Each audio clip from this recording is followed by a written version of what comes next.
I continue my series of lectures, if one might call these lectures, on Hegels Logic, with the purpose of awakening those who will recognize themselves as Hyperboreans to their true, authentic, spiritual self.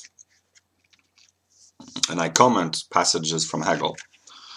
In the preface to the second edition of the Science of Logic, it says, the content of this logic is the material, the content of the former, the previous metaphysic and the previous logic. So Hegel's logic is the will to unify what we ordinarily call logic, Aristotelian logic in a way, with what we ordinarily call metaphysics. And the passage from metaphysics to logic was made by Kant, because the belief of the ancient metaphysicians was that by thinking about the objects, by exerting a thinking activity about the object, the soul, the ontology, the world, the cosmos, God, we transformed these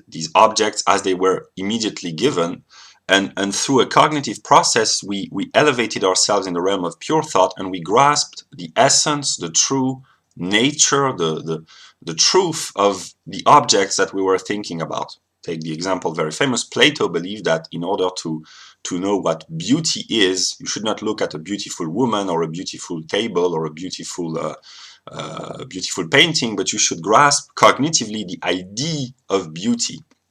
So the belief of classical metaphysics was that through the thinking activity we access the true essence of things.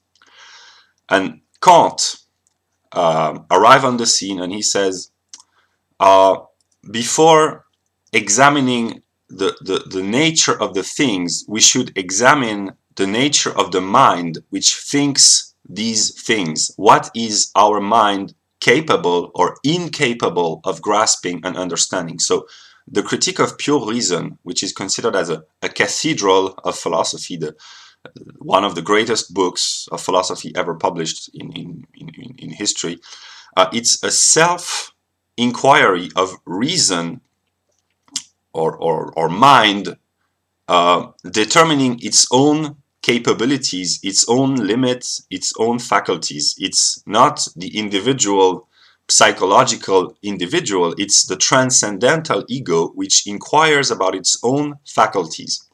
And Kant concluded that what we attribute to the things are modes or the transcendental categories and modalities of our mind, which we unconsciously apply to the things. And he concluded that we cannot know what the things are.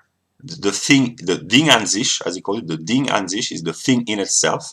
We cannot know it. We can only know ourselves from a transcendental point of view, and by knowing how our experience of the world is mediated by the structure of our mind, which is dual. There's the aesthetic, the transcendental aesthetic, namely that we perceive objects in time and space, and the transcendental logic, namely we mediate our experience of the world through the use of categories. And there are a table of categories: quantity, quality, relation, modality. I just give an example.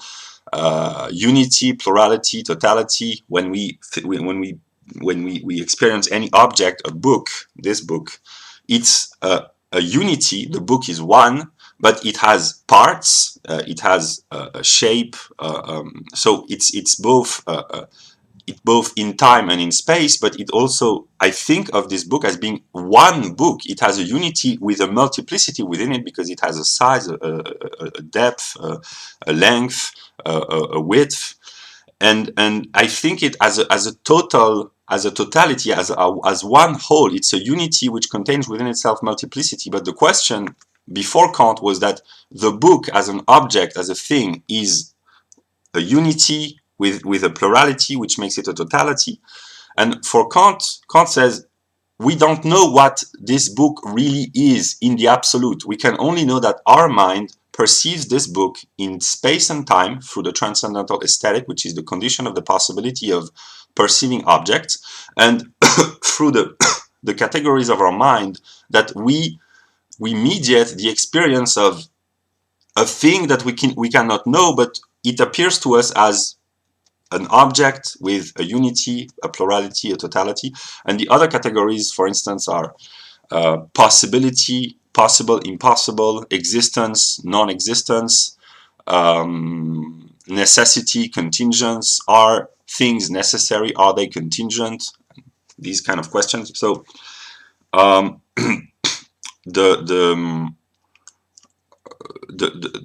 work of Kant collapsed or collided metaphysics and logic, because he said the old metaphysics got it all wrong. That was the point of view of Kant, not that of Hegel, but that of Kant. The old metaphysicians were wrong. They thought that they thought that they were thinking about objects, whereas they were only unconsciously predicating the structure of their mind onto objects. That was the point of view of Kant.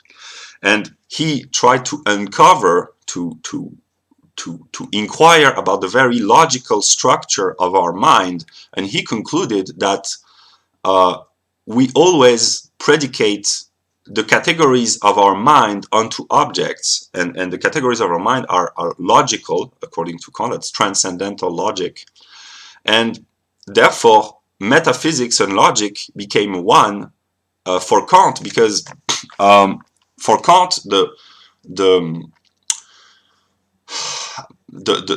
former metaphysicians were only unconsciously predicating to objects the structure of their own mind. When they talked about God or the soul or the world or ontology, they were unconsciously projecting the categories of their transcendental ego onto the objects.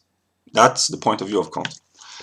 And Hegel acknowledges that since Kant, metaphysics and logic have become one, but now he's attempting to forge a new, not a new, new without being new, a metaphysics which would be a logic which would be both mental or predicates of thought. That's why it's logic, because logic is the science of thought, but also ontological, that the categories of the mind and the categories of being would be identical, but in a process of self-differentiation, and that the mind and the world would be different, and in a process of differentiating and coming back into unity, and that the entire movement of the world would be one with the entire movement of thought, and that we constantly find ourselves in the world because the world is rational and we are rational. This is the philosophy of Hegel. So yeah, then he says that the empire, das Reich of thoughts, to present them, to introduce them in a philosophical manner, which means in the necessary development, the necessary unfolding, the necessary evolution of their own inner necessity, in their own proper immanent activity, namely that Hegel's logic is a living idea, because what is living is that which moves itself out of its own necessity, which is free and determined at the same time, because it freely determines itself to move itself. So Hegel's logic is alive, and it's a fluid logic where the categories flows into one another, and they are deduced one from the other, and they reciprocally determine one another. So it's a living mind which makes itself nature, and that's why nature is alive, and that's why the logical idea, which is the totality of all logical determinations, is a living idea, and mind and spirit, the concrete experience of the world that we have in consciousness, and the whole movement of conscious human activity is also alive. And to find the unity between the logical idea, the movement of nature, And the movement of spirit is the most difficult task, but it is the purpose of the philosopher to find this unity in this triadic multiplicity. And this is a Christian symbol that God is three in one, and we find this in the pagan sphere with the three intertwined, interconnected, interrelated triangles. And this is an illustration for the mind of the nature of God as a process. And all those pagans who have these three intertwined triangles, they don't know why, but they like this symbol. They like this symbol because it gives them a representation of their own true essential being and the process of which they are a part. Yeah. And then he says that the thought forms, the Denkformen, the forms of thought, are given or are they rest or they are maintained in the language of men, because whenever we speak, we unconsciously use logical categories. Every meaningful speech contains within itself logical categories, and the logic is to the mind what grammar is to the language. We all speak without consciously knowing the whole of grammar.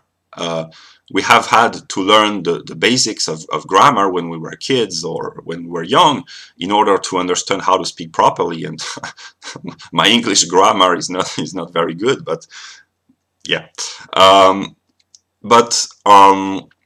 We all speak without being conscious of the rules of grammar. We know them in broad outlines, but sometimes we make mistakes. And I'm not talking about a foreigner speaking a foreign language. We make mistakes in our own native language. It happens all the time in English. I guess I know that the English, they make Shakespeare made easy for the English. That's an insult to intelligence, but yeah. So the English, they don't even understand their own language. So yeah. And the same goes for logic. We think, we use logic when we think, but we are unconscious of our own process of thought. And the study of logic means to become master of one's own thought and to understand how the mind functions. And the more we elevate ourselves in the realm of logic, the more we liberate ourselves from ignorance and from errors. But Hegel's logic contains in itself the necessity of making logical errors, but that's another story. And Hegel says that man differentiates himself from animals by the activity of thought. It is by thinking that we acquire our human dignity. And yeah, I will stop there for now. I will continue in the next part, but that was just food for thought.